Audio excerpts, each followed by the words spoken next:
have to do all this extra stuff? Alright, do I remember? Yep, there we go.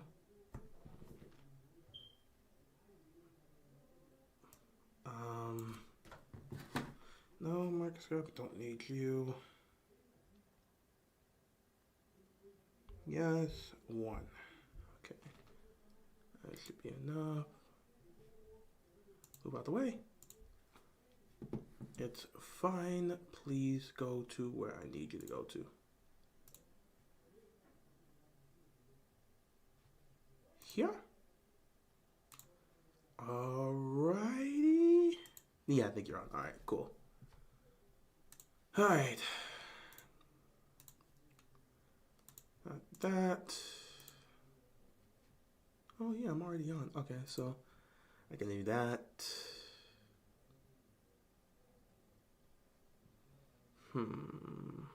Alright. Actually, let's do this. Set this up. Man, this is going to be an annoyance. You know this is going to take 12 years. Oh, man. I'm not ready for this conversation. I'm just not. I already know how y'all going to react. It's going to be divided no matter how you look at it. It's going to be a whole thing.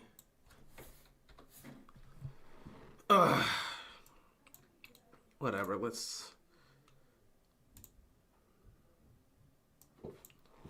get ready for this.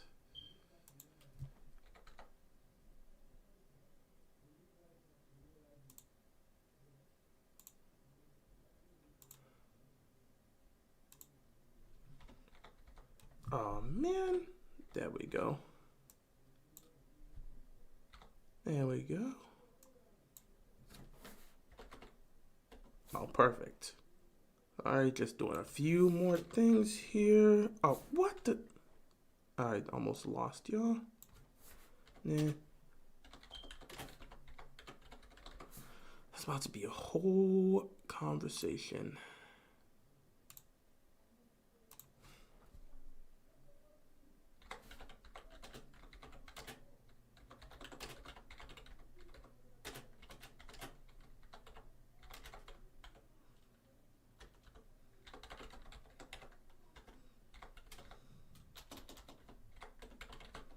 Jeez.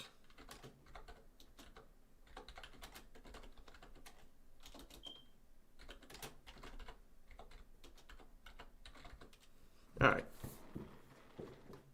We should be good to go. Oh, what?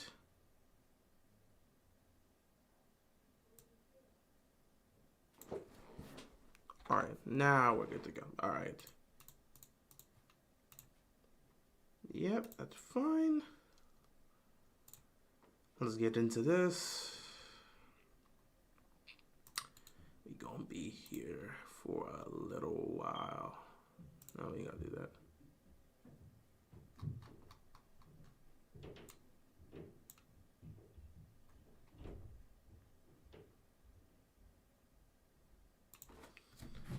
Oh wow. Okay.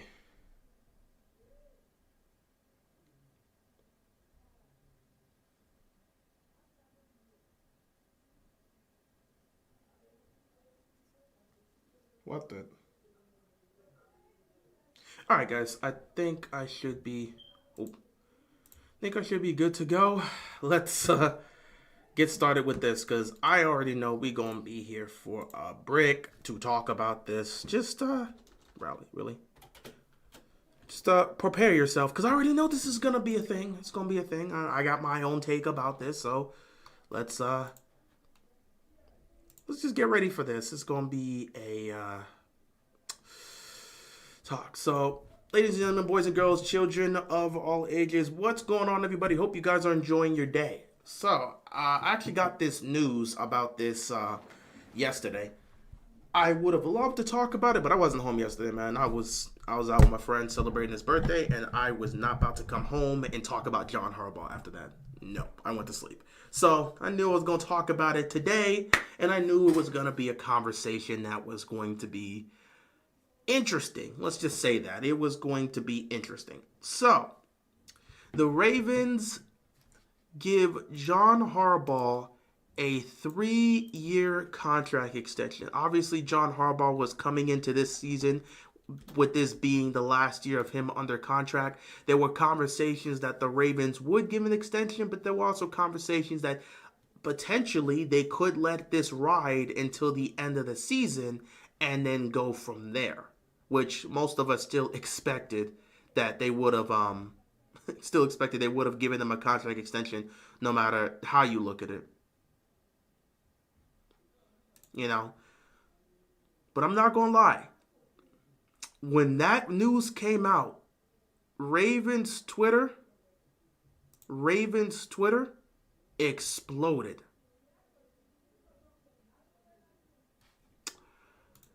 And a division in this fan base was clearly shown. You had the people that were for Harbaugh that were talking about how spoiled Ravens fans are because they don't know how good they have it with John Harbaugh. And then there was another half of the fan base that aren't for Harbaugh that called the other half of the fan base blind because they don't understand how we have underperformed with the level of talent we have in the quarterback we've had. The goal isn't to make the playoffs with these guys. It's to win the Super Bowl. And in 3 years, I'm not saying every year you've looked at this team and said, but at least 3 years, you could point to this Ravens team having a legitimate argument to be in the Super Bowl. 2019, 2023, and then last year, 2024. When you take a look at the roster and you take a look at the season that team had, as well as the season our quarterback Lamar Jackson was having, one can argue they should have been able to get it done those years. And the fact that in each and every single one of those years, they underperformed, that's what's pissing off this other half of the fan base. So you got one half of the fan base, and even people on the outside that are coming in that are for John Harbaugh saying, this fan base is spoiled because you've got a coach that's one of the best coaches in the league. You're constantly winning. You never have to worry about missing the playoffs when Lamar's on the field. You've got all this talent, all this great quarterback play and just great defense and all this other stuff. You have all this stuff. You're constantly winning. You're constantly being mentioned in Super Bowl contending discussions. You're constantly in the playoffs competing for a championship. You're spoiled. And then you got this other half of it that's saying, yeah, first of all, yes, we are getting to the playoffs every year, and we never have to worry about missing the playoffs as long as Lamar is there.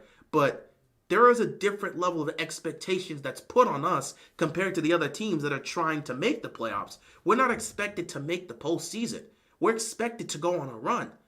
And considering we've had arguably one of, if not the best overall roster in the league, the fact that we continue to underperform is a problem. It's not a good look when you have a team with like 11, 12, 13 Pro Bowlers and like 3, 4, 5 All-Pros, and they can't even get to the Super Bowl. You had multiple All-Pros and a series of Pro Bowlers on this team that were voted in. And then you look at the opponent they lost to in Buffalo. Other than Josh Allen, nobody was getting that praise, which again, they should have got more praise. We all agree. They're a lot better than people were giving them credit for. They deserve the praise. They weren't getting the proper praise, which is unfortunate to them, but those guys were balling. But from the outside looking in, when you got all these All-Pros and Pro Bowlers, and then you look at your opponent, and all you got is Josh Allen, which is one of the best quarterbacks in the game, but no one else is getting shine. It's like, obviously, this Ravens team should be able to handle that. But then you lose. You're in the AFC Championship game. You're the best running team in the National Football League with arguably the greatest dual-threat quarterback we've ever seen. You're going up against a mid-tier run defense that in the previous week, Josh Allen ran all over. You're in the AFC Championship game in your house, and you don't even run the ball, and you lose. 2019, unanimous MVP season, best record in the league. You have a top 10 offense and defense. You're hosting the Titans, who's had an up and down year. Their only main great player that was really being discussed was Derrick Henry. A.J. Brown was on the come up, but he wasn't fully established yet. Ryan Tannehill was never seen as that guy. They come into your building, you get smacked.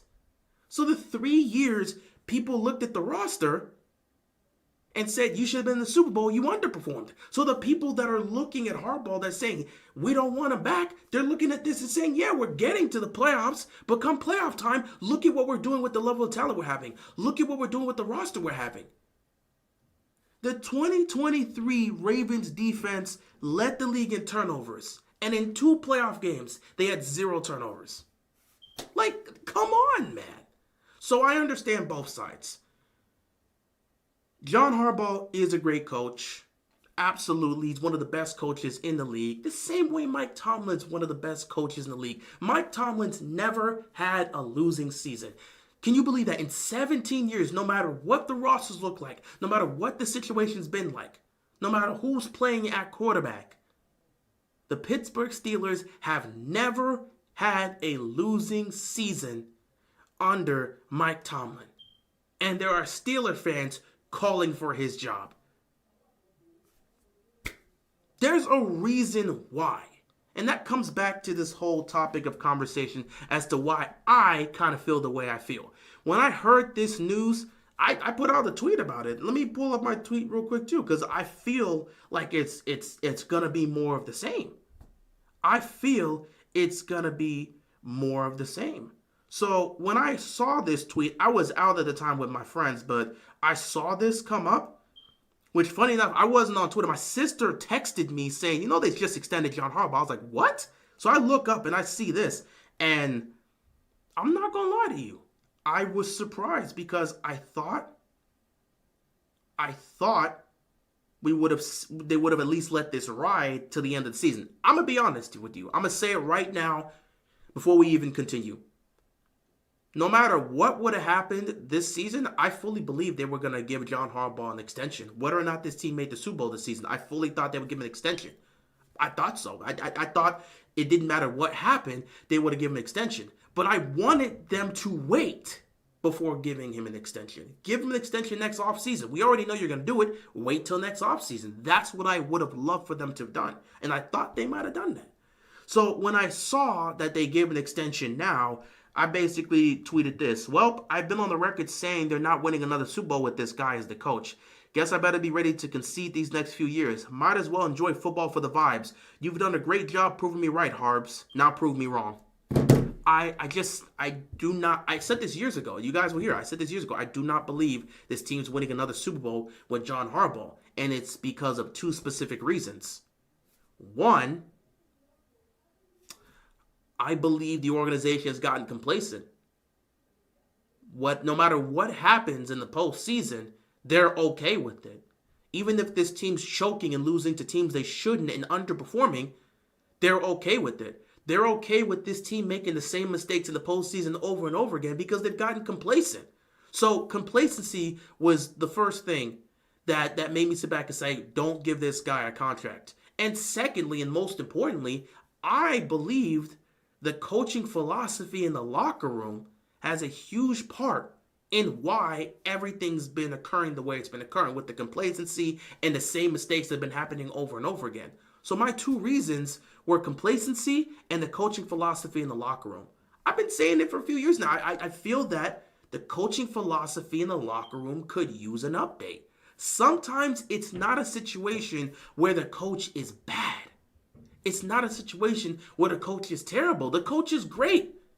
But when you start having complacency issues and you start seeing a pattern happen, now you have to start looking at the coaching philosophy and wonder, are you sure we're going to get to where we want to get to with what we have right now as our leader?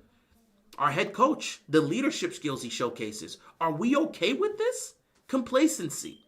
We watched the Pittsburgh Steelers show a level of complacency with Mike Tomlin, who allowed all of this stuff happening, both with Le'Veon Bell and Antonio Brown, during the Killer Bees era. They had a period of time where the Steelers were arguably a top 3 team and should have got to a Super Bowl. Having Big Ben, having Antonio Brown, having Le'Veon Bell, that explosive offense. They grew complacent with how things were going. And ultimately, it led to them blowing games they shouldn't have. 2016, they get smacked by the Patriots in the AFC Championship game. The following year, they're the number one seed. They actually beat the no, actually they didn't beat them. They lost in that controversial game. But 2017, they get the number one seed over the New England Patriots. They take on the Jacksonville Jaguars with freaking Bortles as the quarterback, and they get upset in their own building. 2018, they were 7-2-1 in the division first. Everybody else has a losing record. They're going to take this. They even beat the Patriots that year. That's the year they beat them. So obviously, they're going to at least make the playoffs. They collapsed and missed the playoffs. Complacency at some point gets to a point. And Steeler fans are watching Mike Tomlin get these guys to the playoffs nearly every year and have a winning record, and then they get blown on the wild card round. It's the same story. And now they're going to deal with that again, especially if they get Aaron Rodgers. Nothing's going to change for Pittsburgh. They're still going to have a winning record with or without Aaron Rodgers, and they might make the playoffs. Nothing's going to change. Complacency. That's why people are getting tired of Mike Tomlin in Pittsburgh. The same can be argued here. Complacency. At some point, the coaching philosophy in the locker room, it's got to mix up. Something's got to change. Andy Reid is a perfect example of this. Andy Reid in Philadelphia. They went to 4 NFC title games. They went to a Super Bowl. He was one of the best coaches in the game. But at some point, Philadelphia understood that it's not a situation where he's a bad coach that's terrible. It's more so his coaching philosophy here in this locker room. It's kind of reached its maximum potential. Probably not going to win a ring with them. They could retool the roster and probably still do something in the postseason because they've usually done something in the postseason with Andy Reid as the coach. But it may not get them to where they want to get to, which is winning a Super Bowl. So they made the change. And yes, it was tough for them. But eventually, they landed on Doug Peterson. They had that 2017 run. And they got a Super Bowl. And to make things even better for the Eagles, they learned from that and said, we're not going to be complacent anymore. Doug Peterson won them a Super Bowl. And in 3-4 years, he was gone. In comes Nick Sirianni. And now they just won a Super Bowl. And I can say it right now. If the Eagles would have fallen short in the playoffs this year with the level of talent they had and what they were doing with this defense, there's a chance Sirianni would have been fired this year. But now that they've won the Super Bowl, he's here for now. The Eagles have taken this approach where they're not going to be complacent. It's not just about winning regular season games. You have to garner results in the postseason. You can't have one of the best rosters in the league and fall short. Philly's not accepting that anymore. And that's why you now see they're being successful in the Super Bowl. They just won a championship. They could potentially be an upcoming dynasty with the way they've built this team. They're not wasting their roster because they're not going to get complacent. If they don't like what they're seeing from Sirianni, he's gone. That's the philosophy that the Eagles have taken. And it's paying off right now. But Baltimore seems to be okay with being complacent. And it's not always a bad thing to be complacent. You know, sometimes you just want to stay where you are and hope for the best. Because what other options are out there? And that's the main thing many people like to throw out there when it comes to talking about John Harbaugh. Well, what other options out there? Who are you going to replace him with? That's the constant conversation that's been made. And I've argued, well, you've got to be willing to take those plunges. Andy Reid was in Philadelphia and they move off of him. Sometimes it works out, sometimes it doesn't. They had Chip Kelly for a while. It didn't work out. Eventually you get Doug Peterson. It worked out. Then you moved off of Doug Peterson, brought in Nick Sirianni, and now it's worked out and they've got another ring. 2 championships with them. Sometimes it works out, sometimes it doesn't. This organization took a plunge on Harbaugh himself. People would love to bring up, well, this is a Super Bowl winning head coach who won a decade ago, by the way. It's a Super Bowl winning head coach. He's a great coach. They win a lot. Why would you move off of him? Who are you going to go to? People forget that you had a former Super Bowl winning head coach in Billick, and you moved off of him for John Harbaugh, who, by the way, wasn't an offensive coordinator, wasn't a defensive coordinator. He was a special teams guy. He was a special teams coach. You moved off of Billick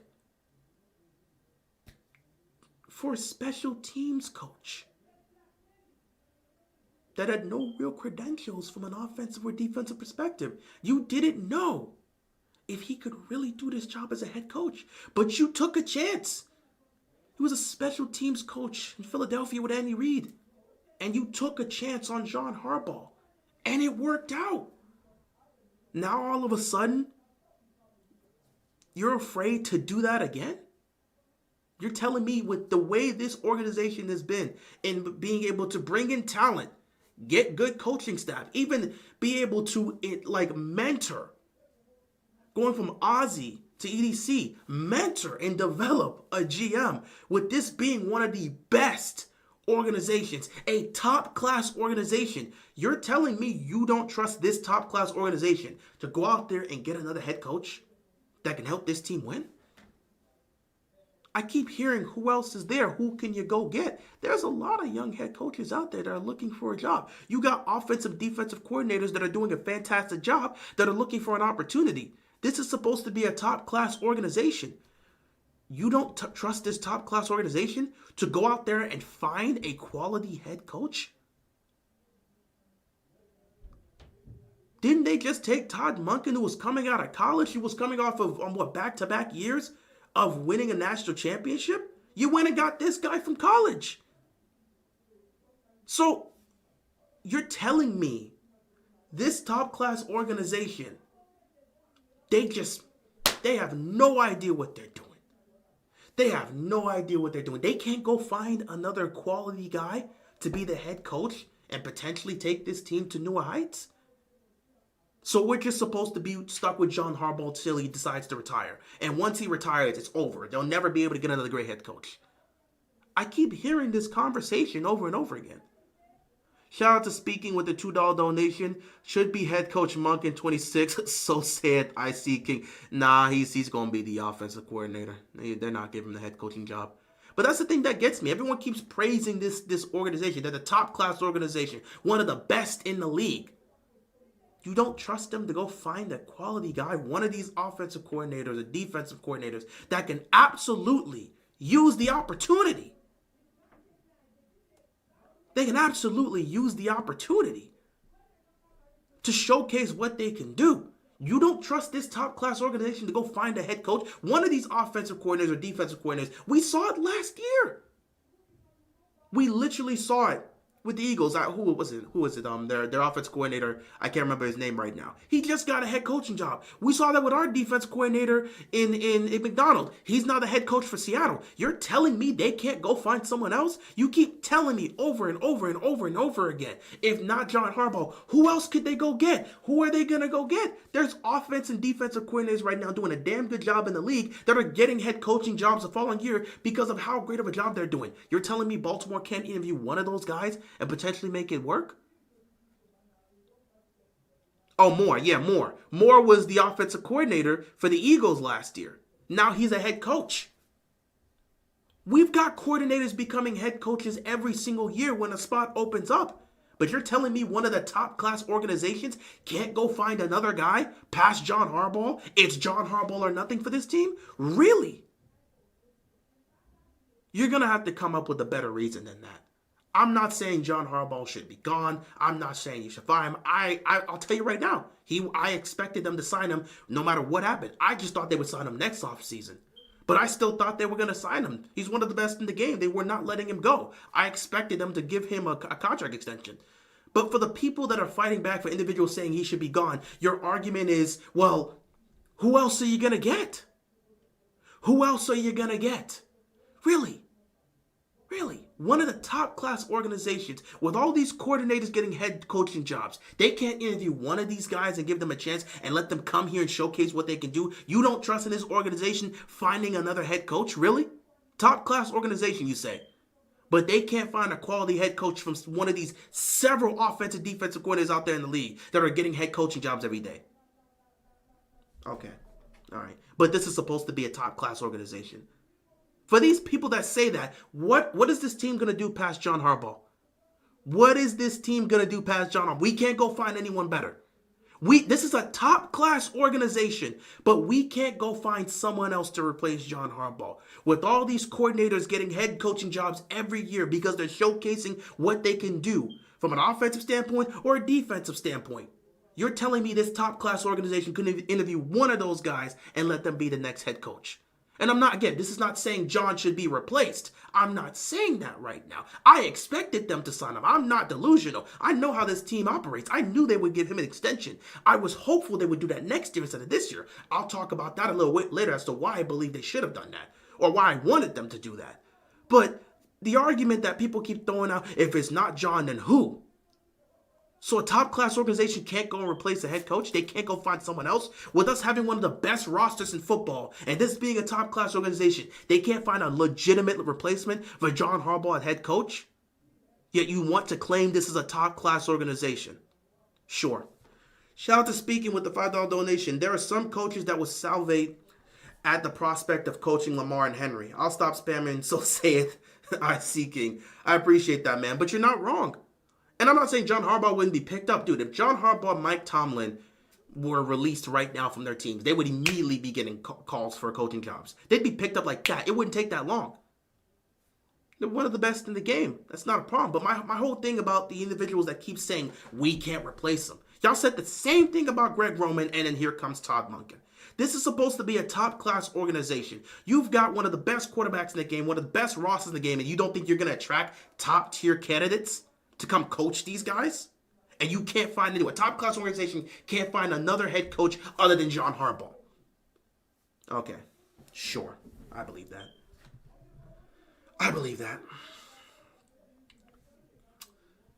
But, yeah. The John Harbaugh situation is what it is. Let me get to what I was talking about in terms of why I wanted them to ultimately wait before giving John a contract. I talked about the complacency and I talked about the philosophy of the team. Those two aspects being my reasons as to why I've been very skeptical of John Harbaugh and wouldn't mind if they moved off of him, or in some cases I've wanted them to move off of him. I've called for John Harbaugh's job in the past because of these two things. I'm not calling for his job because I think he's a bad head coach. No, he's one of the best in the game. I'm not calling for his job because I think he doesn't do anything and Lamar carries and all that stuff. I'm not saying that. I'm not saying either one of those things. My two reasons as to why I've called for this man's job specifically has been complacency within the organization and the coaching philosophy that's been in that locker room for 15, 16, now going 17 years. At some point, things do have to change. At some point, things do run its course. It feels like not only has the organization, but the fan base have gotten complacent. We've won Super Bowls with less talented rosters than what we have now. This is arguably the most talent this franchise has ever had, and we can't even get to the Super Bowl. Do you not understand how bad of a look that is? You've got a generational quarterback, a guy that's going to be a first ballot Hall of Famer, one of the best in the game right now. And arguably, at least for the regular season, he's been the best in the league. You've got a top-tier roster, one of the best in the game. A roster that in some cases can rival Philadelphia, though that's debatable. You've got one of the best rosters in the league, a generational quarterback, the most talent this franchise has ever had. And we can't even sniff the Super Bowl. And you don't see any issue with that? You don't see any issue. This guy has been the head coach throughout this entire process of us having these things. And we don't see any problem with it. None. That's crazy. That's really crazy. And then you'll get some people that'll also bite back and say all these people that are calling for Harbaugh, they just came in the Lamar Jackson era and they're just doing it because, they want to push their Lamar agenda. I've been on record talking about Harbaugh and this team's mistakes. I spoke of what happened in the 2014 divisional round against the New England Patriots.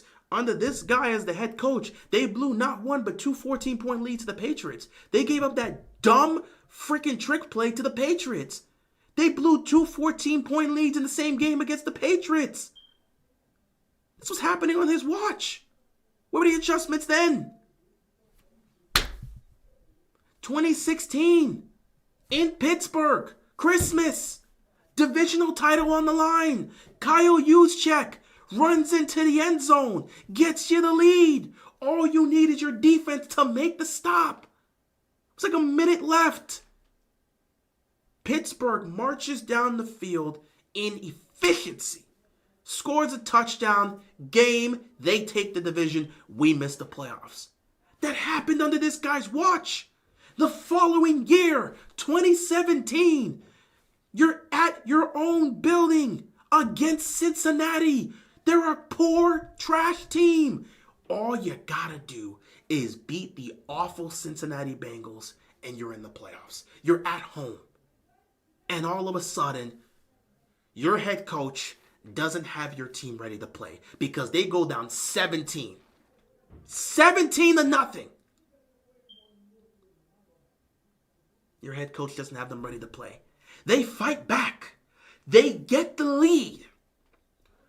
Game on the line. All they have to do is make a stop on 4th and 12, and they're going to the playoffs.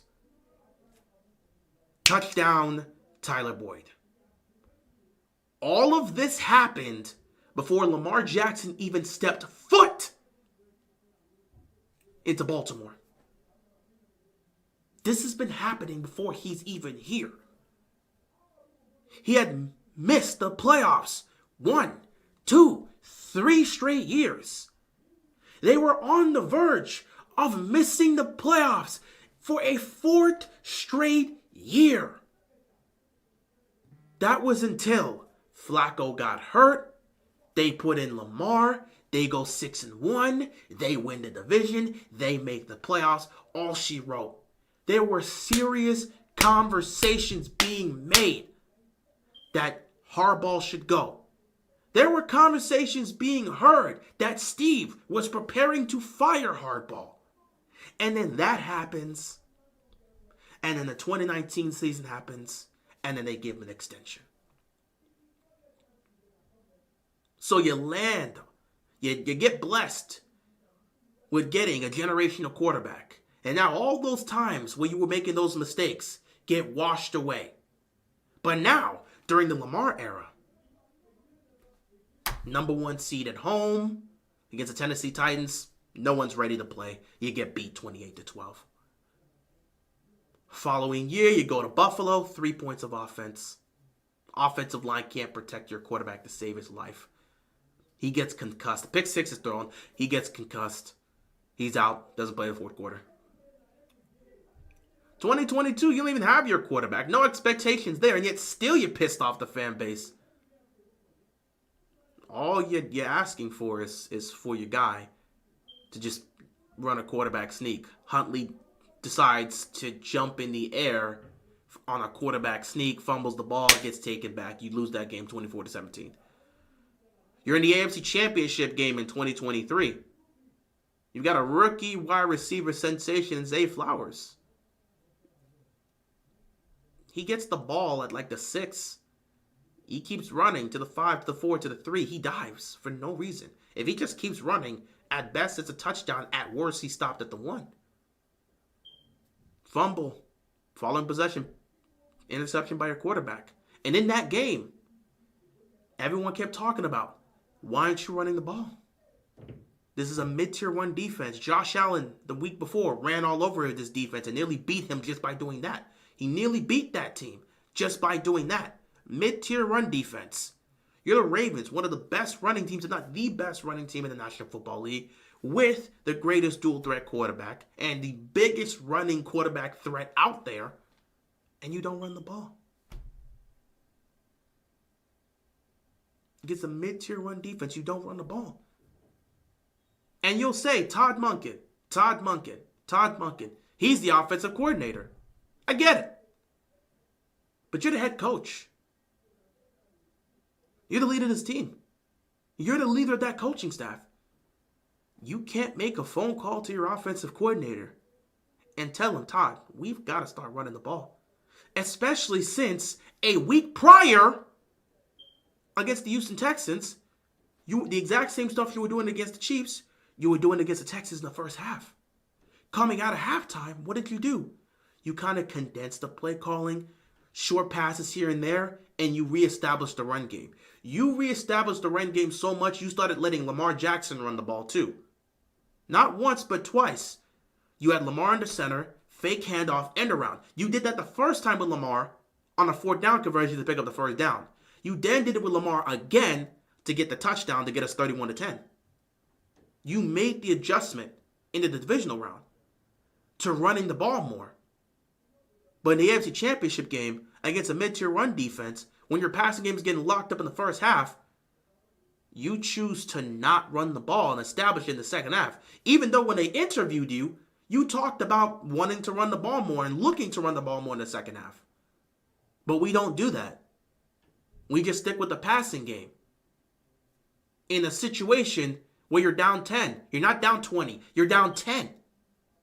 And we just failed to establish the run, being the best run team in the league in the AFC Championship game. Then the following year, you're in Buffalo. You're in Buffalo. Your quarterback turns the ball over not once, but twice. Back-to-back drives, he turns it over. You're now 21-10. You somehow fight back to get in that game. It becomes a 21-19 game. Your defense stops them, holds them to 3. It's 24-19. Then one of your trusted guys decides he wants to be Isaiah Likely. Fun enough, people thought it was, people were saying Mark Andrews was trying to be Zay Flowers. No. He wasn't trying to be Zay Flowers. He was trying to be Isaiah Likely. That cutback, he was trying to cut back to take... No, that was Isaiah Likely. What he was trying to pull was very similar to what Isaiah Likely pulled week 1 against the Chiefs. You remember when he caught that ball and then cut back and then took it to the right sideline for a touchdown? Mark Andrews tried to pull that same move, got the ball stripped.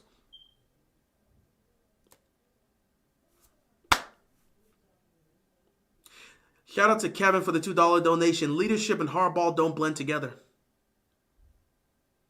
The issues you were starting to see that caused us to fold against the Patriots in the division round and miss the playoffs for 3 straight years, you're starting to see those same issues in the Lamar Jackson era. They didn't go anywhere. They just transferred to this era.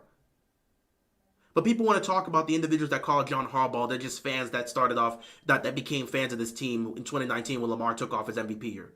Even though we clearly saw this was happening before Lamar got here, and Harbaugh was on the verge of losing his job before Lamar took over his rookie year because Flacco got hurt. So these same issues are still here. But we don't call these out because we want to push our own narratives and objectives. You get rid of Harbaugh, who's one of the best coaches in the game. Who are you going to replace him with? It's a top-tier organization. They can find a coach anywhere. Unless they're not. Y'all tried to push for 2 years that they shouldn't get rid of Greg Roman because his offense was top 10. Even though the passing game was ranked one of the worst. They were bottom 5. They had the best running game in the league and a bottom 5 passing game. But because of total yards, and look at the points, we shouldn't get rid of Greg Roman. Who are you going to replace? Greg Roman in this running game, it's what we do. Who are you going to go out there and get if you let go of Greg Roman? They found Todd Monken, who was in college at this point, winning national championships. And now look at this offense and look at where he's taking it to new heights. But they couldn't find anyone else past Greg Roman. Top tier organization, can't find anyone. Nope. It's a top tier organization, but you got to be stuck with John Harbaugh. Because what other options do we have? Coordinators are getting head coaching jobs every single day. We lost our defensive coordinator that helped this defense get a triple crown. And he went to Seattle to become a head coach because he was that damn good. But top tier organization, can't find a head coach past Harbaugh. I mean, perfect. I would assume you should be able to. You know, you're supposed to be a top tier organization, but nope, can't find anybody past Harbaugh. Okay, makes perfect sense to me. Can't live without John Harbaugh in Baltimore, I guess.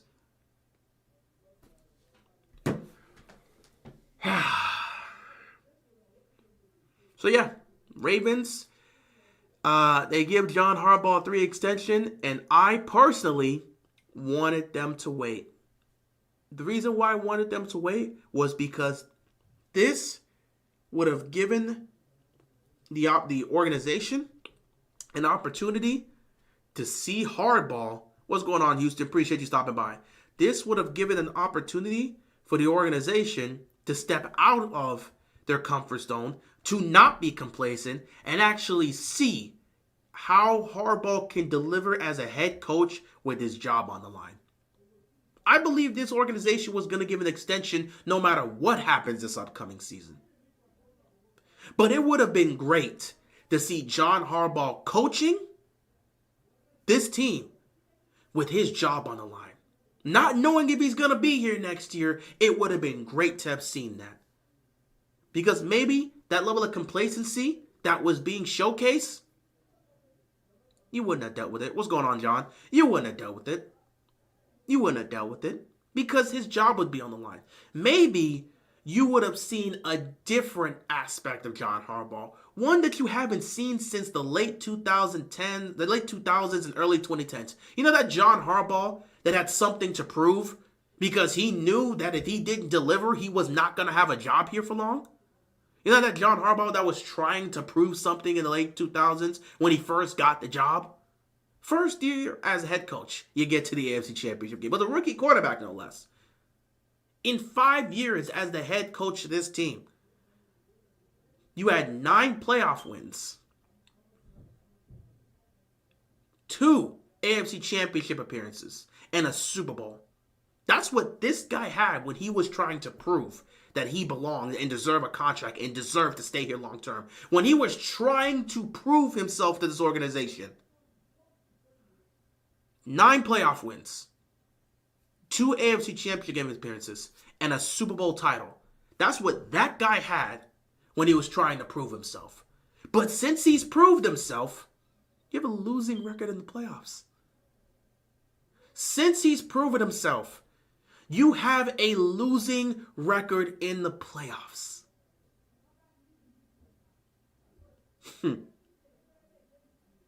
Since this head coach proved himself, he's had a losing record in the playoffs. Complacency at his finest. So knowing that complacency has been a real thing. What's going on, Cameron? Knowing how this has been a legit thing. Same to you, Ravens Pro. What's going on? But yeah, knowing that complacency has been a clear. What's the record? I could probably do some quick maths there because we lost in 2014. So that's 0-1. We lost in the wild card round in 2018. That's 0-2. We lost in 2019 to the Titans. That's 0-3. We won against the Titans the following year. That's 1-3. But then we lost to the Bills, 1-4. 2022, we played the Bengals. We lost. That's 1-5. 2023, we won against the Titans. That's 2-5. But we lost to the Chiefs. That's 2-6. And then last year we went 1-1. 3-7 in the playoffs since he's proven himself. 3-7 in the playoffs. 3-7. Since John proved himself, 3-7 in the playoffs. And you got a couple of missed playoff seasons where we just missed out in the postseason.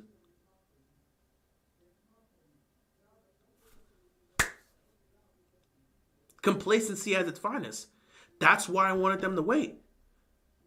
Let this man coach with his job on the line.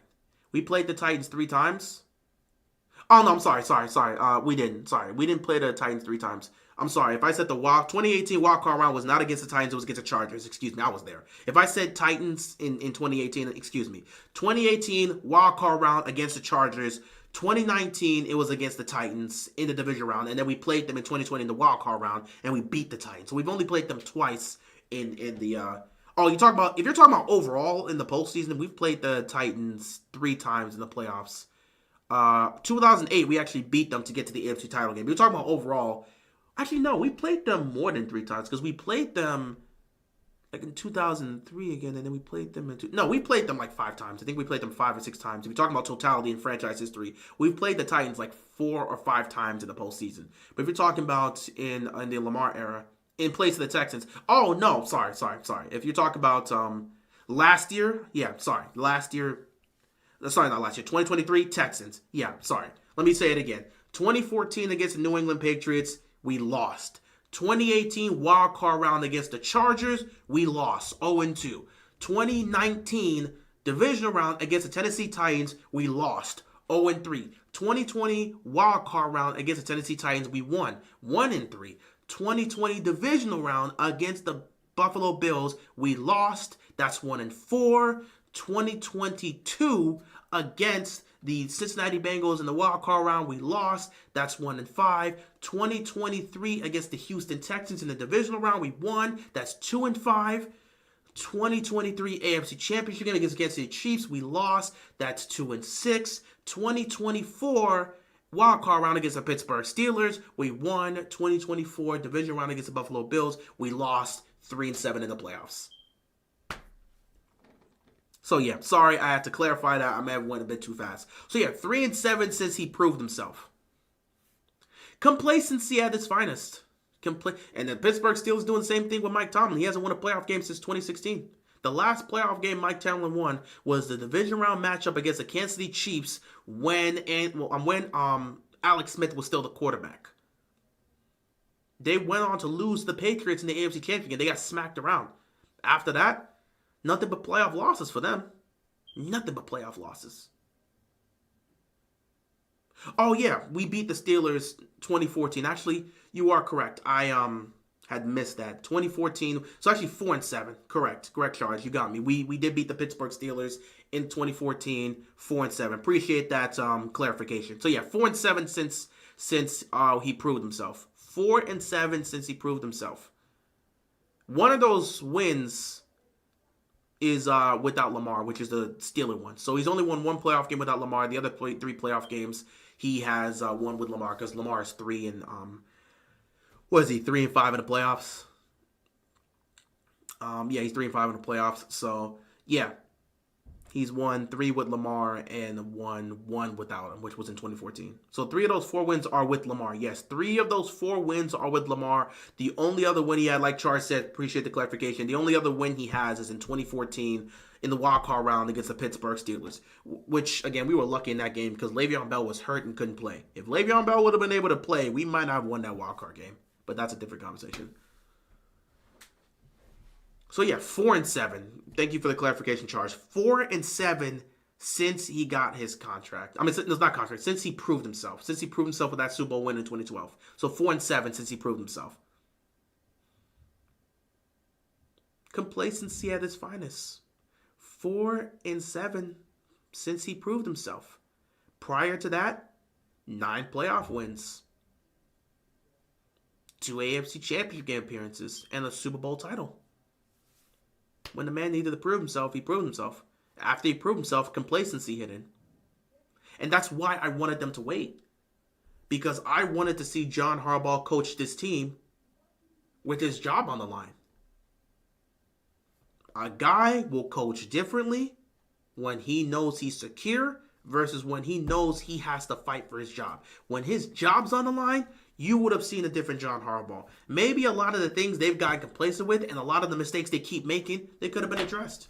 But I don't expect them to be addressed now because he's going to be here for years to come. We can be complacent again. Because again, this team's one of the best in the league. They'll win 12 to 14 games. They'll be in the playoffs, probably win the division, and then they'll fold in the postseason the way they've done under John Harbaugh for years now. So what's the point?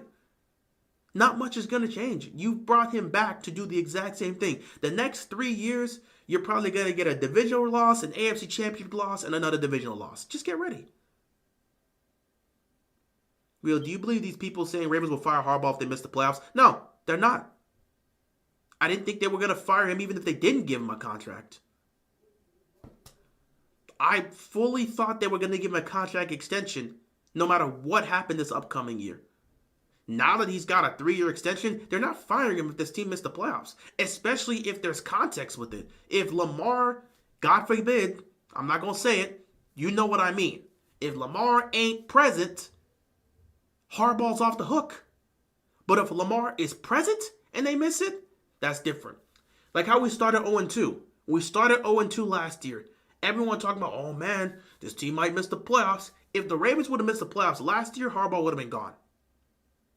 Potential. I think there's a 70% chance he would have been gone. He would have likely been gone if this team would have missed the playoffs with Lamar and Derrick Henry on the football field together for 17 games.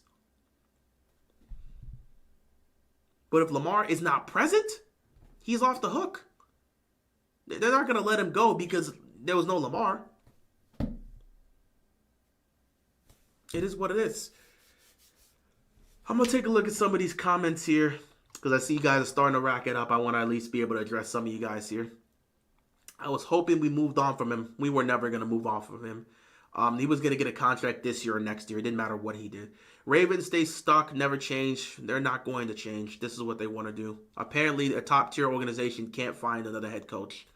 Even though they're supposed to be top class, there's no other option other than John Harbaugh, apparently. Here's the 3 more years of us falling short and making it, making it to the Super Bowl. Hey, man, I'm ready for it. I'm ready for the vibes. I'm going to enjoy quality football. I have no expectations with this team anymore. And come postseason, when they fold, I won't be mad. No point. No point. Charm City is now Heartbreak City. Well, half the fan base is happy with it, so it is what it is. We knew he was getting extended. Everybody knew that, which is why I'm not mad. You know what you are getting with Harbaugh, so if we fail in the playoffs this year, don't act surprised. I wasn't surprised when we failed in the playoffs last year. I wasn't surprised when we failed in the playoffs in the 2023 AFC title game. I haven't been surprised when we failed in the playoffs for a long time now because all we've been doing under Harbaugh the last decade is failing in the playoffs and missing the postseason. Hard to be surprised when you have a team where the entire league have said the Ravens' biggest obstacle is the Ravens. Do you know how embarrassing that is? You got pundits on these television shows, these analysts, that are saying the Ravens' biggest issue is themselves. How embarrassing is that? Not their biggest issue is the Chiefs. They're saying the Ravens' biggest issue is themselves. They can't get out their own way. Bill Belichick has said our biggest issue is ourselves. That's just embarrassing. The national media is sitting back and saying, you know who the Ravens' biggest problem is? Themselves. They can't get out of their own way. And that's why they keep losing and choking in the playoffs. That's just embarrassing. And the sad part is they're not even wrong. That's why everyone looks at the Ravens and say they're a Super Bowl contending team, but come postseason time, can you really trust it? Buffalo hasn't made it to the Super Bowl, but I can tell you right now, people have a lot more confidence in Buffalo making it to the Super Bowl than they have in the Ravens doing it. Because the Buffalo, when they lose, it's not because of themselves. It's just because they can't beat the Chiefs. But the Ravens, it's just self-inflicted wounds over and over again. The same mistakes over and over again in the playoffs. Nothing changes. So there's no reason to act surprised. Wasn't surprised last year when we lost. Go back and look at my live stream. When we got the touchdown, when Likely got the touchdown, I said, cool, Likely got the touchdown. Are we going to get the 2-point conversion? Because if not, it's a waste of time. When Mark Andrews dropped that pass, I laughed. Because it's the same thing. There's no reason to get mad. They do this every year. I'm going to act surprised and stressed out because a choking organization right now is just choking. Oh, you mean a team that's been choking for years choked to get in the playoffs? Woo, we should be surprised. Won't be surprised when they do it next year because they don't learn from their mistakes. They don't learn, they don't grow, they don't change, they don't adapt. They'll run it back the same way, and it'll just be the same thing. Matter of fact, it's become such a problem that the fans have even started making a game out of it. They start taking a look at the regular season to point to it because the Ravens have shown it the last few years. They've shown it. The signs are there. Regular season games they have no business losing, they lose. This previous year, they lost to a Raiders team they shouldn't have lost. That Raiders team was garbage. Gardner Minshew was not great. And they lost to them despite the fact they had a 10-point lead in the fourth quarter. They lost to a Cleveland Browns team that had Jameis Winston starting for his first ever game of the season. His first ever start of the season. They lost to Jameis Winston, who gifted them 5 picks.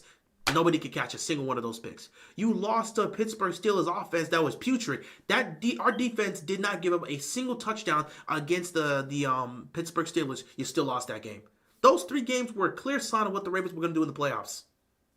Previous year, you lost to Cleveland despite the fact that you had a 14-point lead? Was it a 14 or a 17-point lead? It was a 14 or a 17-point lead. I think it was a 14-point lead that you had against Deshaun Watson on one good leg at this point. I mean, not one good leg or one good shoot. He was injured. Dude, Deshaun Watson beat us and missed the rest of the season that year.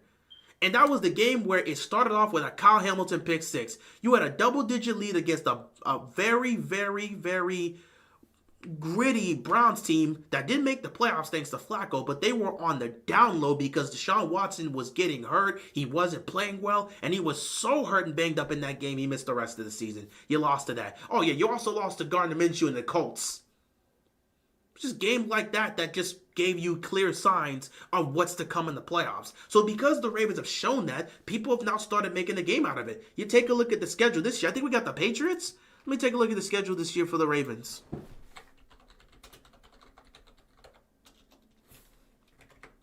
Let me take a look at their schedule this year in terms of who they're going to play. So at home, obviously, Patriots, Jets, Bears, Lions, Texans, Rams. And then past the three. On the road, Buffalo, Miami, Green Bay, Minnesota. I'll tell you, they'll probably win a majority of those games. You can make bets right now. Make bets right now between the New England Patriots, the New York Jets, and the Chicago Bears. The Ravens will lose 2 of those 3 games. They'll lose 2 of those 3 games because they do it every year. They will lose. Chances are, if I was to put money on it, I'm going to sit back and say they're going to lose to the Jets. Somehow they're not going to be able to tackle Justin Fields, and he's going to run all over them. And let's just have fun with it and say they're going to lose to the Patriots. And hell, chances are they lose to all 3 of those teams. Baltimore may end up losing 5 games, and 3 of the 5 games could be against those 3 teams we named. Because they do this every year. They do this every year. They do this every year. And people have gotten... They've gotten to see it happen, so they already expect it. You ain't leaving until you retired? Absolutely. He's going to have to retire here. More years with Doc Rivers. I mean, yes, more years with Doc Rivers. We don't have to say Harbaugh. It's John Rivers here. We got John Rivers over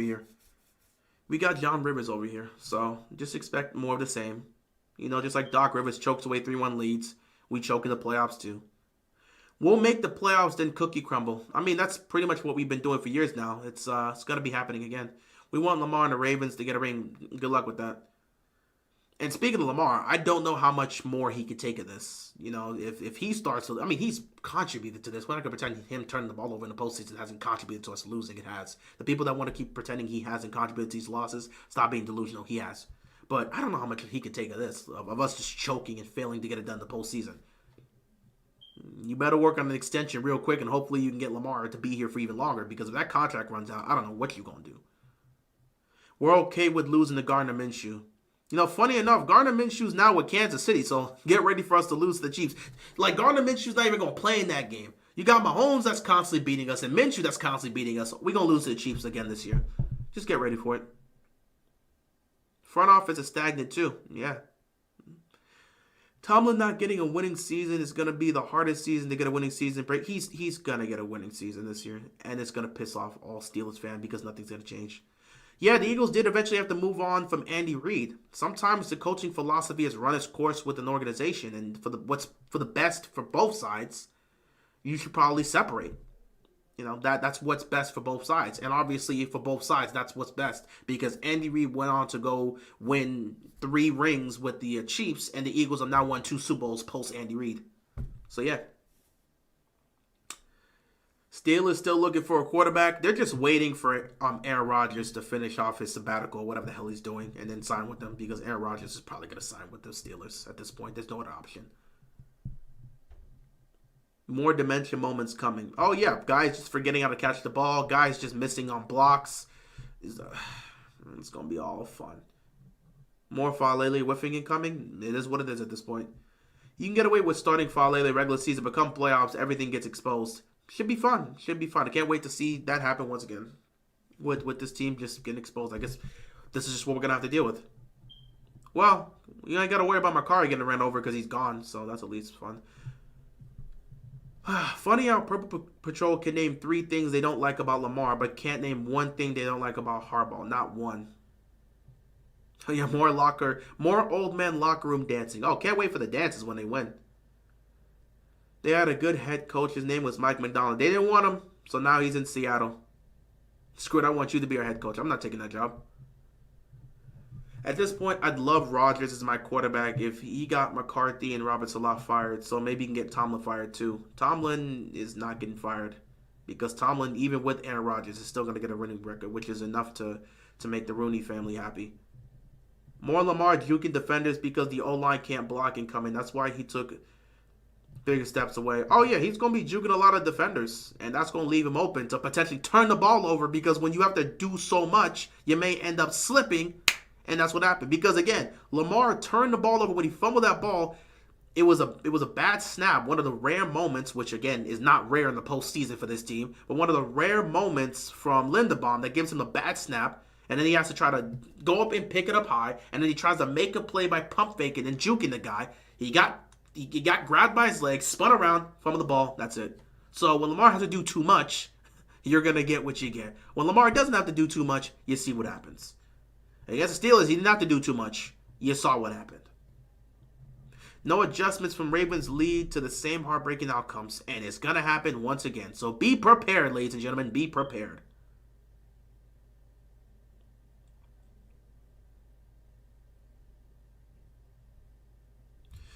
Hey. Yeah, Kellen Moore was the guy. It's like if the Commanders stuck with Rivera this season. Well, Rivera hasn't been a great coach in a long time. At least Harbaugh has shown he can be a great coach. That's why we say it's more so like Tomlin, because him and Tomlin are one of the same. It was the exact same argument they used for Greg Roman. It was so dumb. And dudes be acting like it's the fans' job to find new personnel.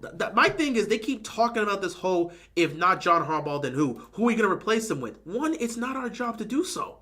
Why are you asking the fans who they're going to replace him with? Is this not a top-tier organization? Are you telling me a top-tier organization with all these coordinators that are getting head coaching jobs everywhere?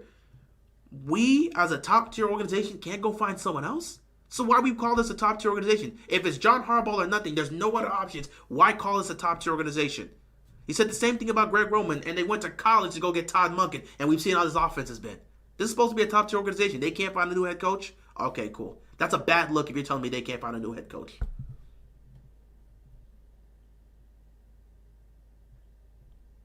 Every time in the locker room, he'd be saying, who's got it better than us? And then the players get cocky. Oh, they say it after every game. So they're going to be saying it till the playoffs, and then disappointment happens, I guess.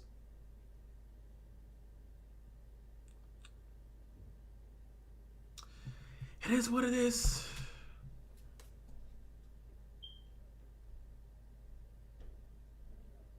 Harbaugh smoozes with the reporters and the media, gets them to repeat the same prestigious organization line, and that's why Harbaugh is still in the building. It's just a lot of complacency, man. Maybe him and Kyle Van Noy both being regulars on the Pat McAfee show will lead to more Ravens players getting some media spotlight interview. Who knows? Notice how these reporters never criticize Harbaugh. Why is that? Because he's their source. They don't criticize anybody majorly.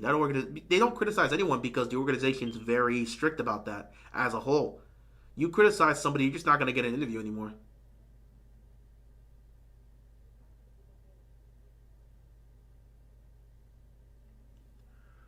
Replace Harbaugh with anyone? I wouldn't just say anyone. Look at these coordinators that are getting jobs every year. You could look for somebody. A coordinator's always looking for a head coaching job. Years after the Super Bowl has been a disaster, they traded Bolden and gave Flacco scraps at wide receiver and wonder why he fizzled out.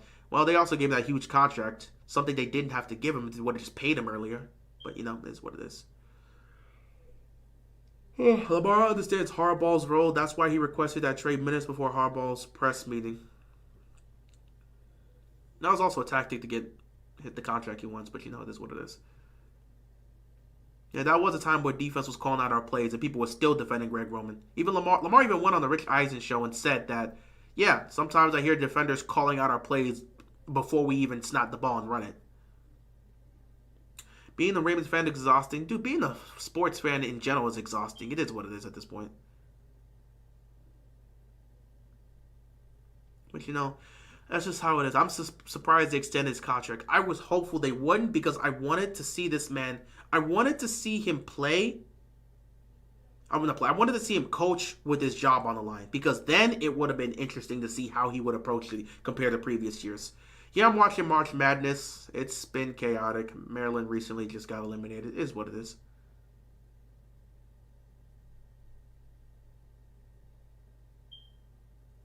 That that is a horrible playoff record for all the years he's had new coach, but it won't happen. It is what it is, man. It is what it is. Yeah, Harbaugh and Tomlin are incredibly similar. They're one and the same. Do you think Rodgers actually goes to Pittsburgh? Probably, yeah. It's either he goes to Pittsburgh or he may end up retiring temporarily. Tom Brady said it best. Buffalo hung back and waited for the Ravens to beat themselves. They had a great game plan. Smarty, that's been the game plan on the Ravens for that's been for like 3 years now. The Cincinnati Bengals, especially because Lamar wasn't there, the Cincinnati Bengals kind of just stood back and waited for the Ravens to kind of collapse on themselves, and that's exactly what happened. To make matters worse, the Kansas City Chiefs ran the exact same game plan. I've told this. We didn't lose this is what pisses people off. We didn't lose to Patrick Mahomes. We didn't lose to Josh Allen. We didn't. That's not why we lost those games. We lost to our own incompetence. And you have to give credit to Patrick Mahomes, and you have to give credit to Josh Allen and both those teams for being smart enough to realize that this Ravens team is a ticking time bomb of inconsistency, and they're bound to make mistakes. Patrick Mahomes, go back and look at his numbers in the AFC Championship game. He didn't do anything impressive, but the guy's wealth of experience let him know that this team's going to collapse on itself. If we just put the pressure early on and then sit back, they're going to collapse. They put the pressure early on. You saw Mahomes and Kelsey do what they did in the first half. All of a sudden, we're down by 10. And then guess what? They got so conservative in the second half. They weren't taking shots down the field. They weren't trying to be aggressive. Kansas City's offensive game plan was to be conservative. Don't mess anything up. Until the Ravens give us a reason to get aggressive, stay complacent, stay conservative. We'll let them crash and burn. And that's exactly what happened. Josh Allen and the Buffalo Bills watched that AFC Championship game and say, you know what? If we match up with the Ravens, that's exactly what we're going to do. They're a ticking time bomb. We're not going to sit back and be overly aggressive offensively. We're going to take what we can get here and there, and we're going to sit back and let them collapse on themselves. That's why Josh Allen's stats in that game wasn't impressive, but it was one of his best wins of his career because he used his... That's the knowledge of the game. That's the knowledge of the game. That is growth. That is that experience that he's like, I'm recognizing this team has showcased a constant ability of collapsing on itself if you just put some level of pressure on them and you just don't do too much. That's why Josh Allen wasn't taking those shots down the field. That's why Josh Allen wasn't trying to force the ball to these 40-yard, 50-yard bombs. No, running the ball. Killing the clock. Making short passes here and there. Just every few plays, he just make one cool play. He was very smart with how he played us. He never put the ball in danger. And because he played smart and conservative and just watched us collapse, he walked away with the win. And I can tell you next year, another team we face off against will do the same thing. If it's Cincinnati, which I'm expecting it to be, Joe Burrow's going to have a very, very weird game statistically. It's not going to be great. But Joe's going to be cool, and he's going to sit back and watch us blow it up. Because we always find a way to get in our own way. So he's going to sit back and watch the collapse. He's not going to be throwing the ball, force-feeding Jamar Chase and T. Higgins. No, they're going to make plays here and there. They're going to be smart with it because Baltimore's never smart in the playoffs. So it is what it is. It is what it is, man. It is what it is.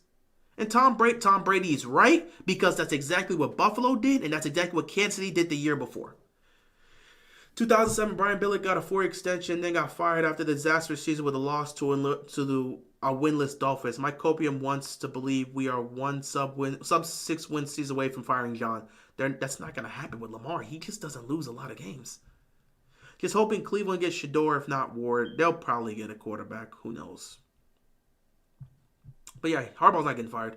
Lamar might as well walk because we have the talent and John just throws in the trash. We're about to become the Panthers. He's not going anywhere. He's not. I mean, well, we're not going to become the Panthers even if we lose Lamar. We'll win some games. But yeah, I mean, I don't know how much Lamar can keep taking this. I don't know how long he's gonna continue to take this nonsense and deal with this.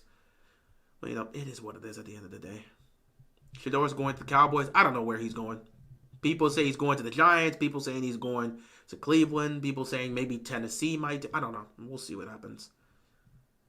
We might not make the playoffs. I mean, if we lose Lamar, probably won't.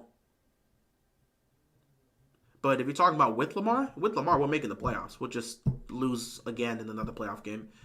The only thing that I'm looking forward to now is when Lamar leaves the Ravens because I'm just not invested in this anymore. They don't deserve him. He'll be the same. It is what it is, man. But yeah, what's going on, Omega? If Rodgers signs with Pittsburgh, I do feel like it'll be their first losing season if the Steelers BS doesn't work. They're going to win like 9 games.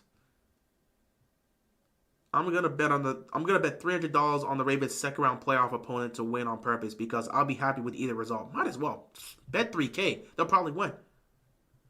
How long is Lamar Jackson's current contract? I think he's here until the 2027 season because they gave it to him. No, they gave it to him in 2023. Actually, it's probably to 2028. They gave him a 5-year extension, 2023. So that means. But they also franchise that. I think he's here till 2028 or 2029. I would have to more so check. Let me see Lamar's contract. Lamar becomes a free agent when? Let me check this for a second. Lamar signed that contract in 2023. He's actually on the roster until 2030. Because I don't think that thing hasn't kicked in yet. It's about to start kicking in.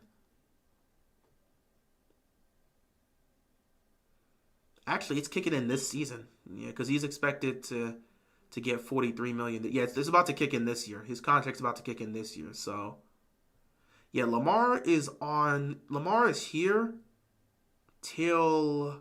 Yeah, he's here. He's locked up till like 2027. I think he becomes an unrestricted free agent in 2028. But I think they could probably still use a tag on him. So. We're in 2025 now. They got about this year and next year. They got 2 years to figure out this extension because they can't let it get to 27. They can't. So they got about 2 years, bro. They got about 2 years to ultimately lock him up on a contract extension. So yeah, till like 2027 around. So they got like 3 more years, and we'll see what happens with that. Hope to God he doesn't sign an extension. Depends. We'll see what happens. Hey, we will find another way to lose in the playoffs. Yeah, it's what they do. Harbaugh reminds me of Brock Purdy. That's crazy. That's crazy. Brock Purdy didn't need a straight today. Right now, they could have paid Flacco earlier. They really should have paid Flacco earlier, but they waited too long, and then Flacco declined, and then said, "I'm going to take a chance on myself," and then he did and won a Super Bowl, and they had no choice but to pay him.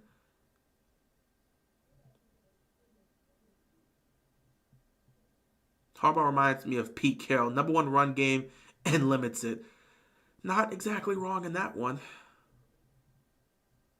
Sorry, he didn't get extended. Yeah, he got a new contract entirely. I forgot. He was they had to use a franchise tag, so he got a new contract, but they do have to extend him.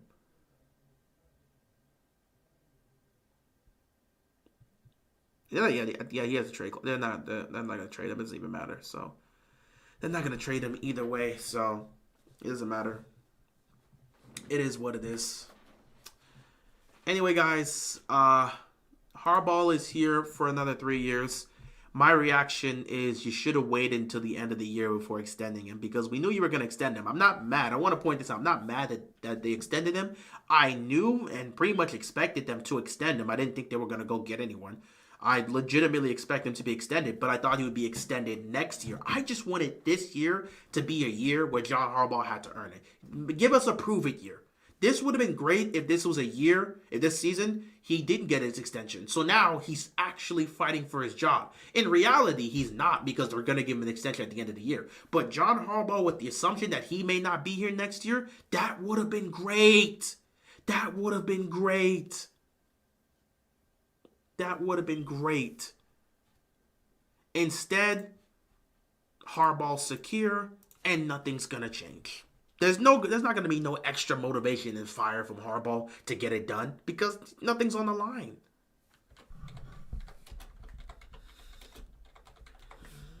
There's nothing on the line. There's nothing on the line. Nothing on the line. So because there's nothing on the line, what's the point? Ain't nothing gonna change.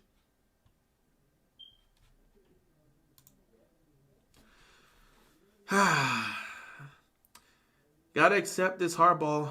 Ravens do not have the urgency to go deep and come out the AFC. It's gonna be the same thing, man. This is what it is. What's my hot take on the draft this year? In terms of the overall draft, I think this might be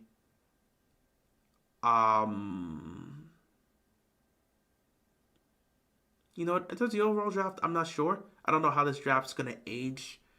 I think it could be a decent draft, but hot take. I'm just gonna throw it out there. I don't think Cam Ward's gonna be a top 10 pick.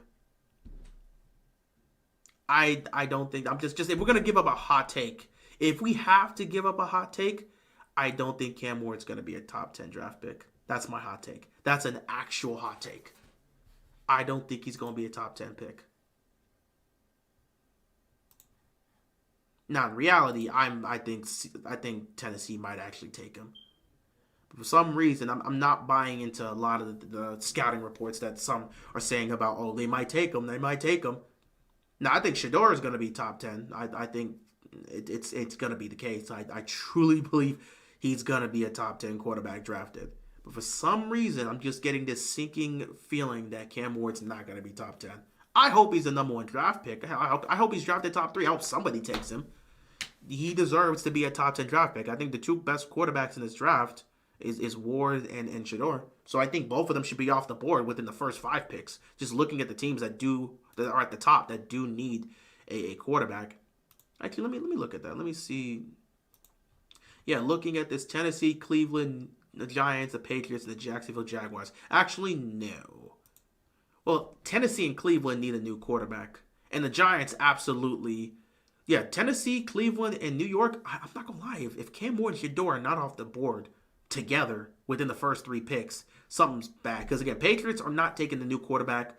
Jacksonville, they're already tied to Trevor Lawrence. They're not going to take it. The Raiders might take a new quarterback, but I don't know. Jets aren't taking a new quarterback. They just got Justin Fields. Are going to stick with that. Carolina, New Orleans, and Chicago. So my thing is, in terms of quarterbacks, a place where someone may draft a quarterback, Tennessee, Cleveland, New York, and maybe Las Vegas. So you got 4 teams that will have a chance at 2 quarterbacks.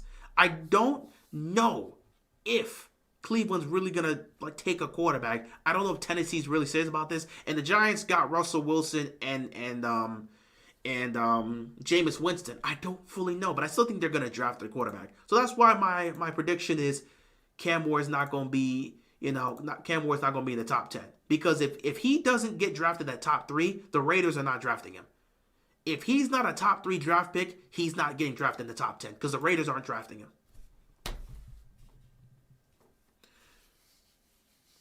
I just don't think it's going to be the case.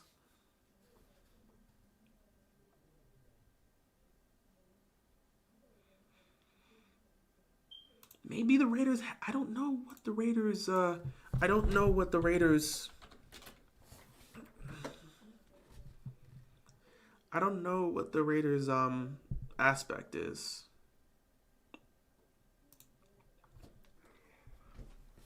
Who do you think wins the March Madness tournament? I picked Duke on my bracket, which already lost, but I picked Duke. I said from the beginning Duke was going to win it all. So, yeah, Duke. So I think Duke's going to win the tournament. I picked them. That was my bracket. I had Duke going all the way to the end and winning this whole thing. I picked them. I think I remember when it got to the definitely got to the Elite 8. I had both Alabama and Duke, and I just said Duke was Alabama and Duke play tonight, don't they? So I'm gonna figure it. I'm gonna find out real quick. But I picked Duke to win this whole tournament. I think they're gonna do it. So I picked Duke. That was my team. I picked Duke on my bracket. I picked Duke. So yeah. We'll see though. We will see.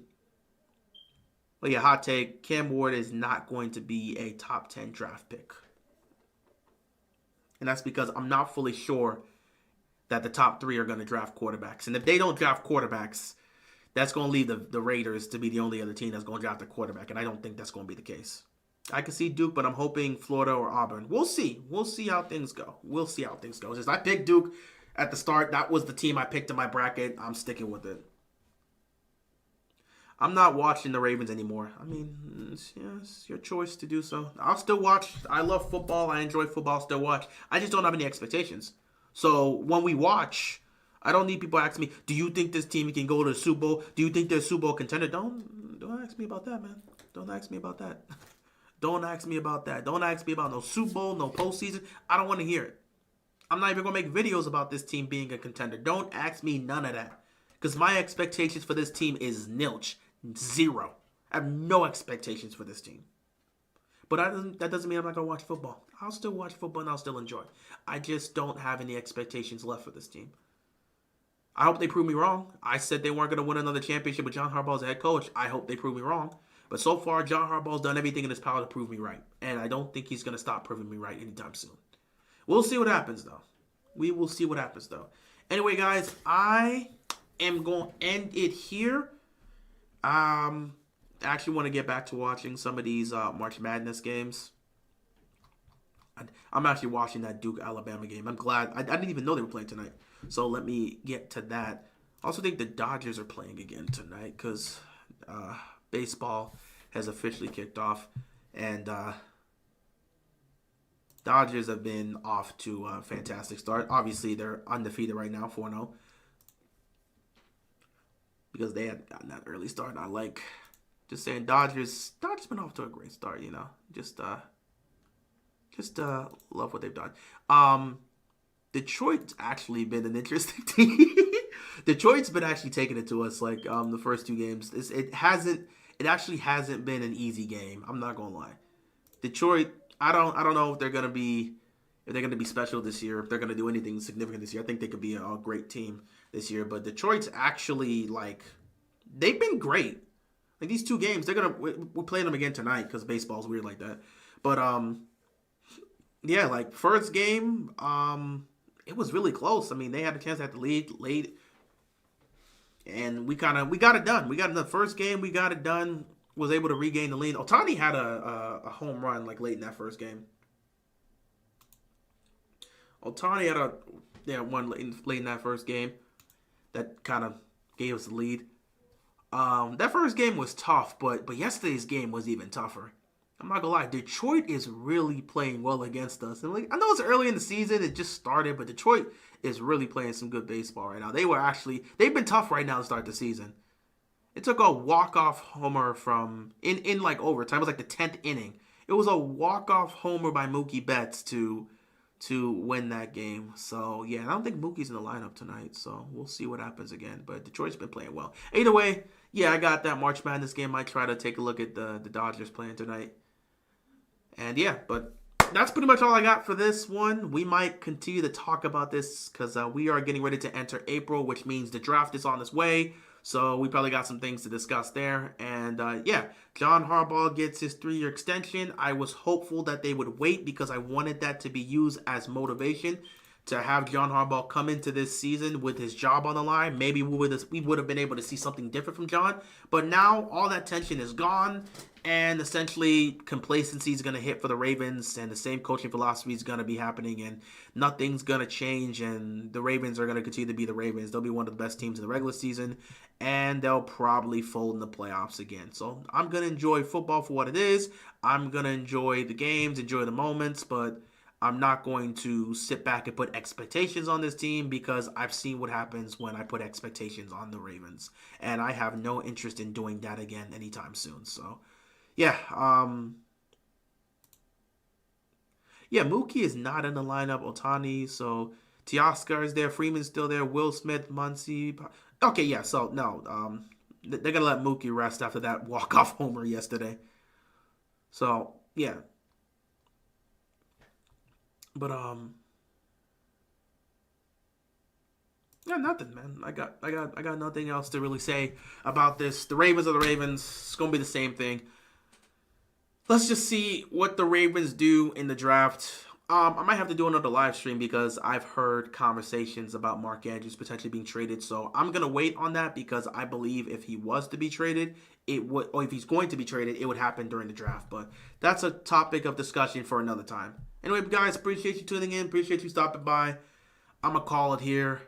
Thank you for pulling up to the stream, and yeah, I will see you guys later. Take care. Be safe.